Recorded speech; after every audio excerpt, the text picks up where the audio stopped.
affaire ba opposant ya C64 baza ko kende na niveau ya Burundi déjà lelo pona ba discussion.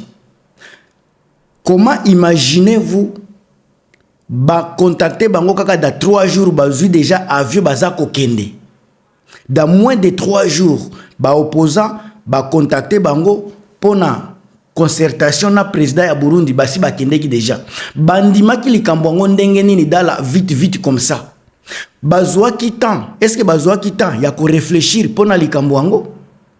Pourquoi ba poni avant le 8 juillet pendant que même le 30 juin bazala qui ko confirmer que makambo e kozala ba marche kozala. Pourquoi na kati ya précipitement boye ba se précipiter koyoka makambo ya président ya Burundi pe balandiye soki aza partenaire ya Tshisekedi? Pourquoi kaka baza ko boya ko solola na Tshisekedi? Parce que baza déjà aza mutu moko. Soki botali bien na makambo yo naza ko sana ba analyse na lingi na mituna. Est-ce que Ndayishimiye atikala ko solola na bangote avant aya na Kisasa? Si vous voyez bien na makambo yo, c'est comme si basolola mais nazo ko na analyse parce que ce n'est pas normal. Baloba na bino ba proposer bino likambo directement bosi bozu ba visa ba o ba confisquer ba passeport bazui yango déjà basi bazui avec okende. Bazui pe na vol donc bazui na kati ya précipitement juste avant le 8. Pourquoi baza ko welisa avant le 8? Pourquoi baloba kite OK tokoya mais to sala nano makambo na biso tokoya après le 8? Pourquoi baponi kaka avant le 8 bandimi ko changer date? Il y a le 8 pour le 22 mais ba se précipiter au Kenya Burundi. Qu'est-ce qui est oyo nini nde toyebi nini nde baza ko bomba na biso naza koya? Est-ce que eza côté moko eza négatif pona bango ou bien positif pona bato na biso yo? Mais na kati émission nazo pesa bino ba iloko monga nazo mona bien te na makambu ya ba Fayulu na ba Sesanga nga nazo pesa point de vue na nga bato belé bozo linga te na loba point de vue na ngai parce que boza bato ya Sesanga bolingi te na loba contre Sesanga parce que c'est Fayulu bolingi te na loba makambu contre Fayulu. Ce n'est pas parce que c'est Katumbi na loba te mais au juste tangu nga na fungoli chaîne, c'est là où je m'exprime. Je ne suis pas ici pour na koloba makambu yoza nango posa. Je n'ai jamais dit que je suis opposant de Katumbi.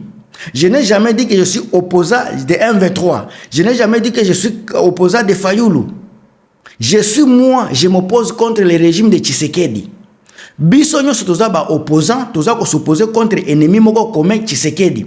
Mais cela ne veut pas dire que toza na ambition moko, toza na ba ligne de conduite moko. Biso tout toza na opposition yango bozo mona Sesanga za na opposition, aza président parti na ye, Fayulu pe aza président parti na ye. Mais basali alliance moko. Mais baza na ligne différente ya ko diriger mboka yango bomoni baza na parti moko te, baza bato différents partis politiques. Mais ambition eza moko kozala président mais l'autre eza ennemi moko commun Tshisekedi. Alors ceux qui n'a pas si point de vie nanga osepeli nango te, tu n'es pas obligé koya ko finga ngai ke naza kozwa mbongo ya M23 naza kozwa mbongo ya Kabila.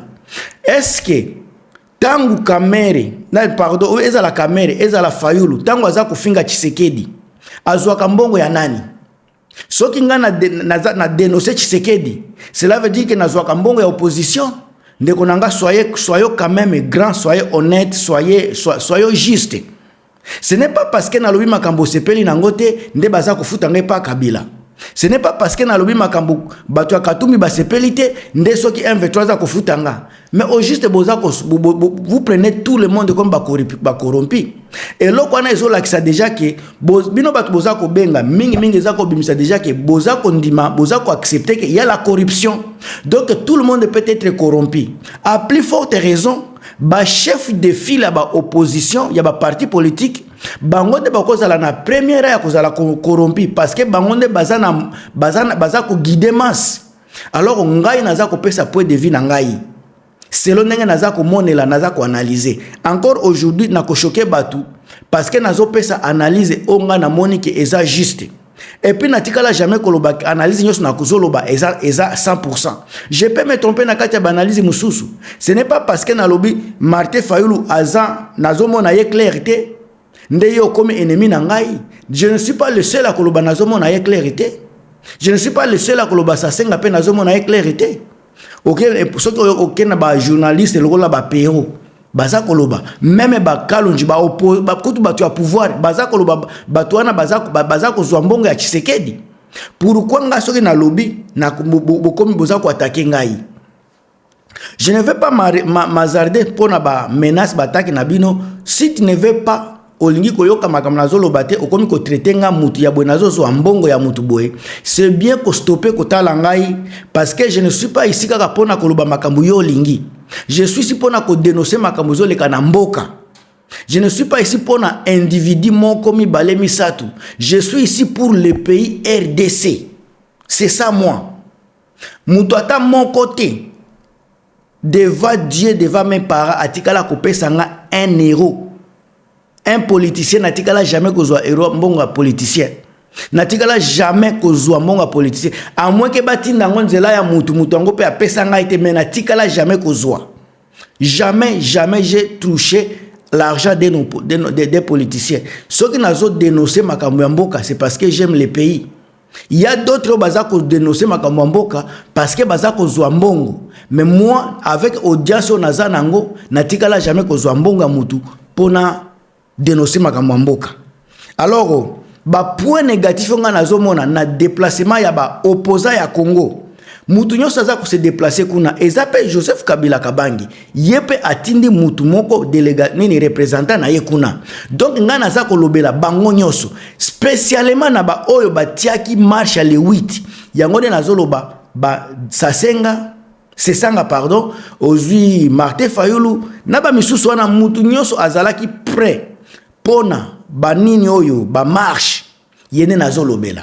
Batu lokola sika ba Martin ba Marley Vuvu bozu ba ale bolonjwa botie bango wapi bango nyonso bazalaki na makambu ya kokende kosala ba sitting sika bino ba nini ba element ya minene opposition ba pesi bino kope okende kosolola na nani oyo soki na président ya Burundi bobwaki marche na vitesse ya kosakana te et puis bozolinga te balobela makambo yango. Boza banani? Est-ce que peuple congolais il faut dépendre kaka na Martin Fayulu? Est-ce que peuple congolais il faut dépendre na Sesanga?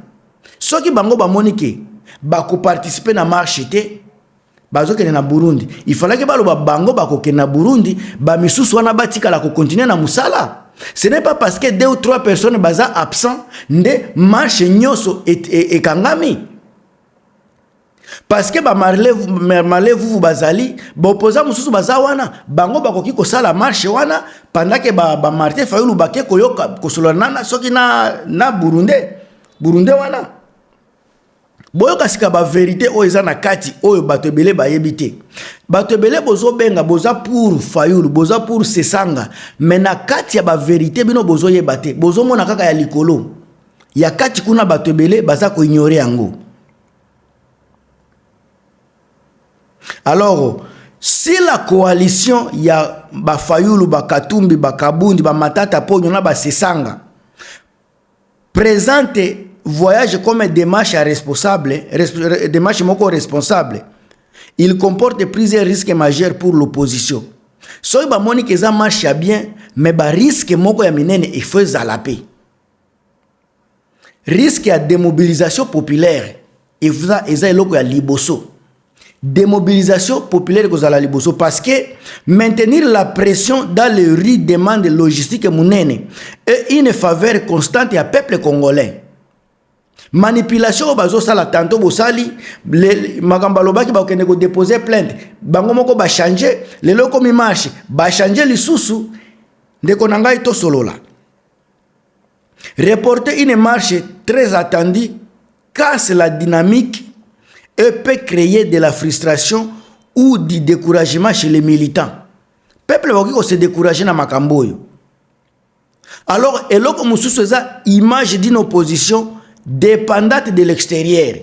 Awa déjà ezolakisa ke baza ko dépendre na libanda parce que c'est un président ya libanda mutu abengisi bango eza président ya onité ya nani ya Union africaine te tangu yaza ko benga bango azobenga bango na qualité ya Union africaine te parce que so ezalaki Union africaine il fallait que porte-parole Union africaine atambo il fallait que ba siéger na Union africaine avant ba comme na niveau ana Union africaine siéger quitté cela veut dire eza volonté ya nani ya président Ndayishimiye yena Tshisekedi Tshilombo bayebi ndenge bakoki ko manipuler opposition bayebi ndenge bakoki ko démoraliser bango bayebi ndenge bakoki ko diviser bango au moment naza ko sala bongo baza déjà divisé parce que eza na bo batikali o baponi na bo bapona quitté déjà na kati ya Tshisekedi na batunaye baza déjà na deux cas baponi déjà ba élément moko majeur bomoni ba malé vous balé bolonjo batiki bango mais bazui ba oyo baza ko tambola na premier front baza na front direct bango ne ba invité na niveau ya Burundi.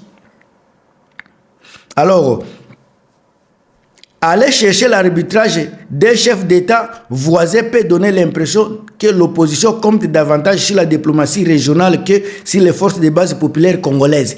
Déjà, awa, balakisi déjà que population congolaise est na tina te, mais diplomatie ya Ndayishimiye yango neza na tina. Donc libanda ne baza na solution par rapport à yakati. Ba négliger population au profit ya libanda. Puisque bino bozo comprendre makambo yo. Alors, l'histoire politique à RDC montre que les dialogues et les consultations extérieures servent souvent à diluer les revendications fermes dans les longues négociations diplomatiques. Oyo bako créer makamoko ya ba dialogue, oyo ko créer nini fatigue na kati ya population. Marche soki ba ye, ba isi bango to sala dialogue, marche ko sala lisusu te. Soki ba isi bango bo sala boy na boy, marche ko sala lisusu te parce que ba ko convaincre bango. Et puis pour na ko convaincre bango mutu na mutu azo kende kuna bazo ba ko futele billet ba ko lali saye ba ko le saye. Déjà baza ba dépendant, bazo dépendre na bato ya Burundi. Et loko bino bozo bosa na yango wana. Pourquoi ba poni sikoyo? Pendant que basi ba promettre population ba kokende le 8 juillet mais basali keka te to changer date peuple a comprendre to changer date boke nana na ba kope eza makambo ya kope makambo ya positionnement o baza ko sala eloko mususu te ezala sa se sanga ezala fayulu ezala matata ponyo ezala katumi mutu nyoso okende kuna eza positionnement bolinga te vérité yango wana. Alors na minute oyo ndenge bozomona choix ya kokende immédiatement juste après une date fatidique le 8 juillet n'est pas un hasard ya calendrier. Eza hasard te nyonso eza calculé na politique. Donc eza échappatoire ya liboso prétexte ya Ebola. Botala makambo gouvernement balobaki avant bo banda kofinga boyoka makambo gouvernement balobaki. Gouvernement ya Kinshasa vient tout juste d'interdire les rassemblements de masse en évoquant l'épidémie d'Ebola. Alors, opposition risquait une pression violente aggravant l'interdiction, soit de paraître faible en annulant elle-même la marche. Ce qui va annuler la marche, c'est ba faible. Malo ba capituler na appel ya président Ndayishimiye wana ba capituler nango. Encore que baebi que Ebola eza interdiction déjà na Congo ba interdire makamba ba marche ba moni que soki ba annuler e ko za ba ko bima ba faible tangu sika ba moni appel ya Burundi e pesi bango courage pesi bango mwana eloko moko boye eloko ba ko diembela bande ko bofungola kamisu. Alors porte de sortie honorable na bango eza ko kende panda Ndayishimiye pour reporter la marche sans donner l'impression de reculer devant Félix Tshisekedi. Makambo yo ndeko nangai mutu ako sabino te. Onga naza ko pesa na bino nazoloba na bino eza ba parole moko boye très important, très réfléchi, bozo ngone esprit ya bien. Tango ba kokoma na table ya négociation na camarade ya Tshisekedi. C'est comme si Tshisekedi mutu aza ko diriger bango parce que Ndayishimiye na Tshisekedi baza mutu moko. Si la coalition 64 avait attendu l'après le 8 juillet, la marche aurait déjà eu lieu, ça c'est bon.